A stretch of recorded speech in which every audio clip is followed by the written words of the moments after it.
राशि सही मीन राशि व्यक्ति मानक वार्षिक राशिफल सहित समस्त राशि वार्षिक राशिफल शेष हवा को जाउची मो चैनल रे जो माने भी एजाए मेषरु नहीं कि कुंभ राशि वार्षिक राशिफल देखी नांती से माने मो चैनल रो प्लेलिस्ट को जाई कि 2026 मसीहार वार्षिक राशिफल सेक्शन रे देखि परिबे।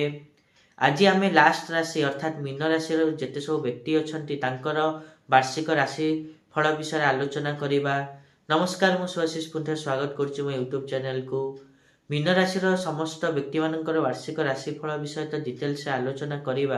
ता पूर्व सबना भले होते रिक्वेस्ट करिया चाहिए कि जो मैंने भी जाए चैनल को सब्सक्राइब करना सब्सक्राइब करंतु आ पाख थिबा बेल आइकन को मध्य प्रेस करंतु जहाँद्वारा कि मु आगु को जहाँ भी किसी वीडियो देवी ता नोटिफिकेशन आपण मानकु ठीक समय मिल जिवो। ता सहित चैनल रे जदि वीडियो भल लागु थाए ताहले वीडियो तले हाइप मध्य देई परिबे एवं चैनल रे जॉइन हे कि किछि बेनिफिट मध्य पाई परिबे। जदि आमे मीन राशि कथा कहिबा ताले मीन राशि व्यक्ति मानकु एई वर्ष लोक माने बुझी न पारंती किंतु आपण माने कांदिबा पई नुह नुआ रचना करिया पई जन्म हेइचंती एवं सेति पई कोनोसी कथारे मन दुख न करी कि किछि रचनात्मक कार्य आपण करि परिबे।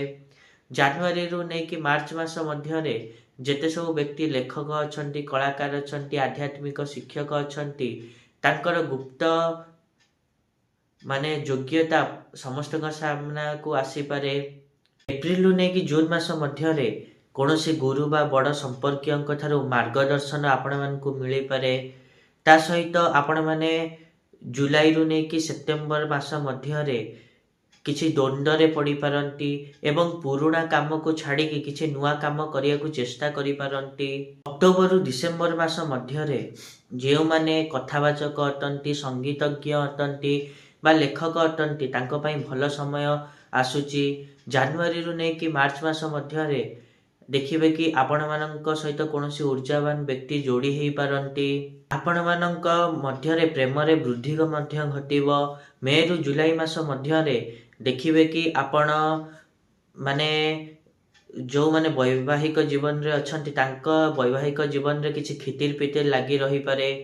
ता सहित एहा मध्य आपण माने देखिबे कि अक्टोबर रु डिसेम्बर मास मध्य रे आपण माने संपर्क रु बहुत किछि शिखिबे आ देखिया को मध्य पाइबे।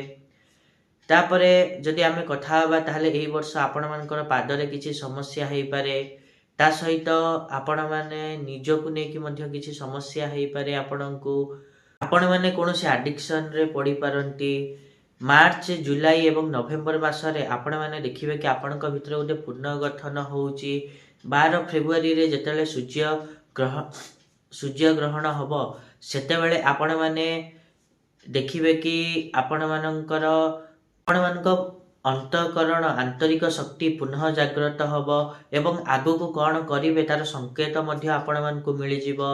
2 मार्च रे जेते बेले पूर्ण चंद्र ग्रहण हबो सेते बेले आपण माने आध्यात्मिक उन्नति करि परिबे। ता सहित आपण माने जेते बेले देखिबे कि 25 नवेम्बर रे राहु केतुंक प्रभाव रु पूर्व घटना आपणक सामना को आसी पारे।